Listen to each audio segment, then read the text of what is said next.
Alam mo ba kung bakit maraming pangarap yung hindi natutupad? It's because of fear. Now, maraming videos yung tuturuan tayo kung paano natin matatalo to. Pero dito sa video na to, babalik ta rin natin yung narrative.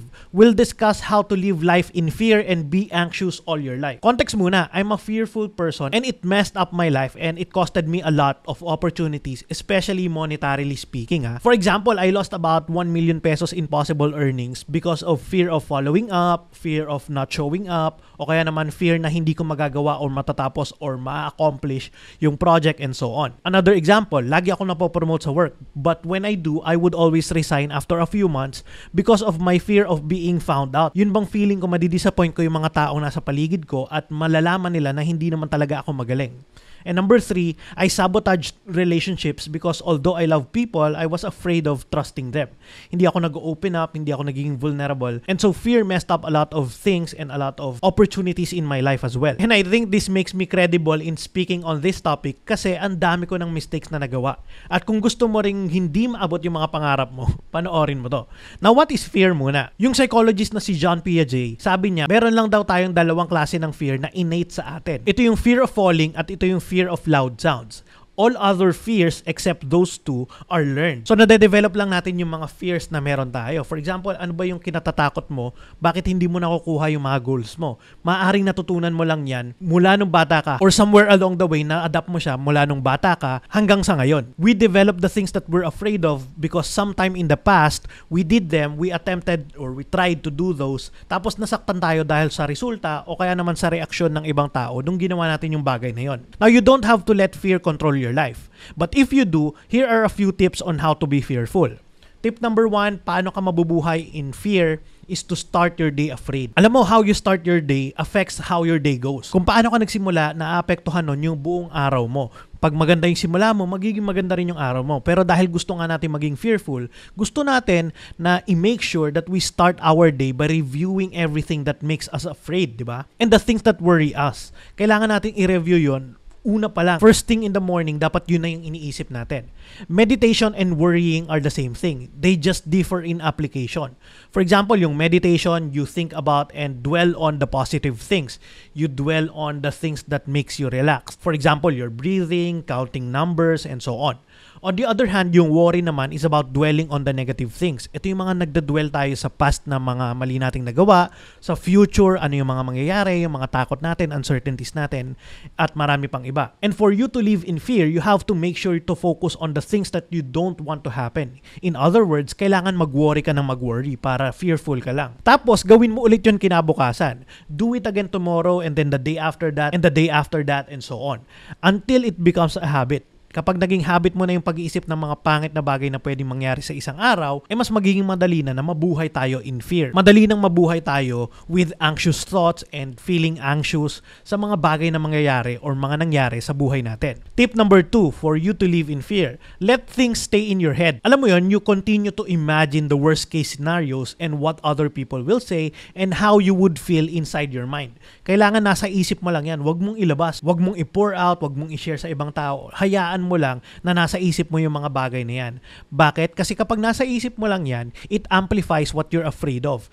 And because you imagine the worst case scenarios, you start generalizing it in your life. Kapag meron kang isang bagay na kinatatakutan sa isang aspeto ng buhay mo, at kapag lagi kang takot sa bagay na yon, just imagine how it's going to affect everything in your life, di ba?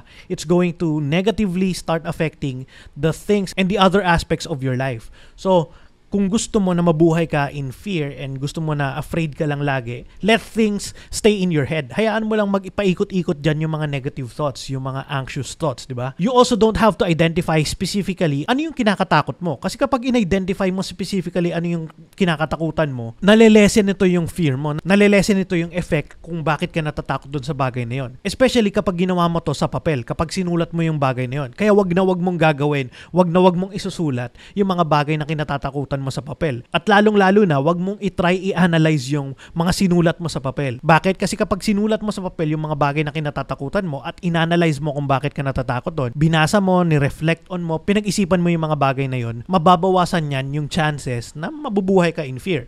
Mas makaka-develop ka ng courage, makakaisip ka ng mga bagay kung paano mo ma-overcome yung bagay na yun. At hindi nga yun yung goal natin. Ang goal nga natin sa video na to ay mabuhay tayo in fear. So don't pull out a piece of paper, wag mong isulat yung mga bagay na iisip mo, wag mong i-analyze yung mga bagay na isusulat mo. At wag mong pag-isipan kung bakit ka natatakot sa mga bagay na yon at paano mo mape-prevent yon. Hayaan mo lang magpaikot-ikot yan sa isip mo. Isa pa, wag mong i-dissect yung fear mo. Wag mo nang subukang alamin at subukang intindihin kung ano ba yung sinasabi niyang fear na yan sa'yo.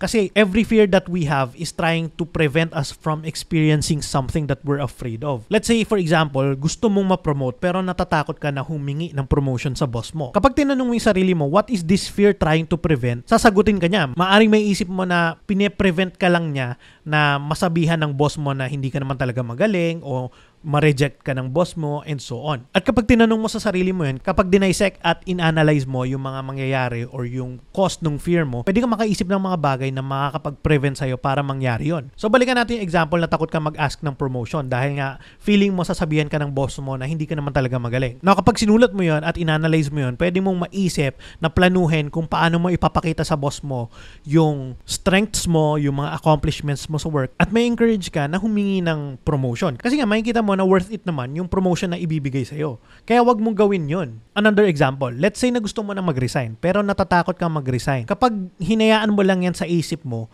wala ka talaga matitake na action. Hindi ka talaga makakapag-resign. Now on the other hand, kapag naman sinulat mo yan at dinisect mo kung bakit mo nararamdaman yan, maaring ma-realize mo at maintindihan mo na nararamdaman mo yan or naiisip mo yan dahil natatakot ka na baka wala na mag-hire sa'yo, baka inconvenient na umattend ka na naman ng mga interviews, mag-a-adjust ka na naman, walang makakamit ng salary expectations mo and so on. So may intindihan mo na yun pala yung dahilan kung bakit ka natatakot.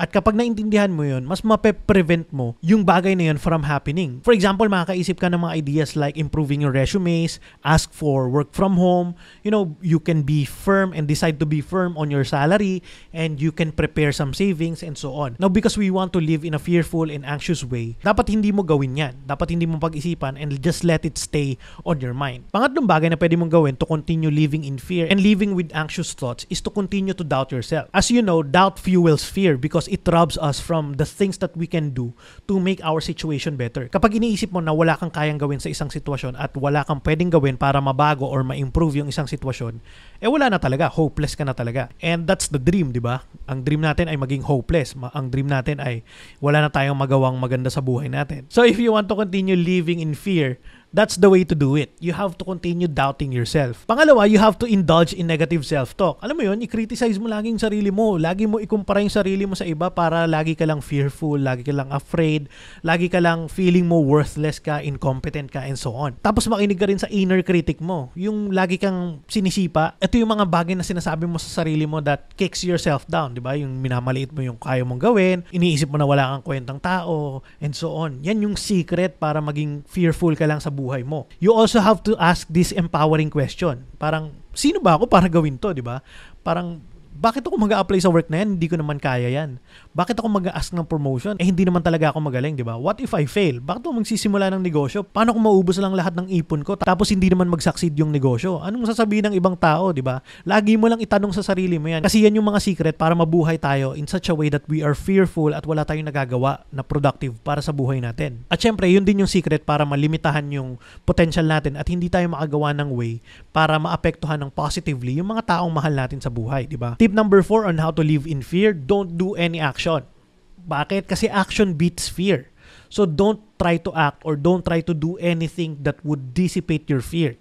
Instead, mag-dwell ka lang sa sarili mong takot, mag-dwell ka lang sa mga negative things, negative beliefs, tapos sisihin mo lang yung sarili mo. Now, as a person, there are things that you can do no matter how big or small para ma-lessen yung fear mo. At dahil nga ang goal natin sa video na to is to live in fear, dapat hindi mo yun gawin. So, let's say for example, you want to start a business. If you're afraid of failing, you can start small. Hindi mo kailangan maglabas agad ng sobrang laking pera. Simulan mo muna sa maliit lang yung business na yon. At kapag nakakita ka na ng success, you start to make it bigger and then bigger next time and then bigger again. In short, you start small and as you prove the concept right, diba, you start investing in it and you start to do it better or do it differently. Tapos palaki na ng palaki yung negosyo na yon. Another way is for you to be a perfectionist. Yun bang parang iniintay mo na lagi na lang dapat green light lahat, dapat lahat okay bago ka mag-take ng action. Dapat lagi ka lang on research mode or learning mode para ma-paralyze ka lang, para hindi ka na makagalaw, para hindi ka makapag-take ng action kasi feeling mo,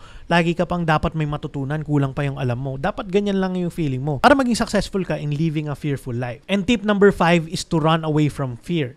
Kapag may mga takot ka nang nararamdaman, dapat umalis ka na lang or takbuhan mo na lang, paalis, palayo.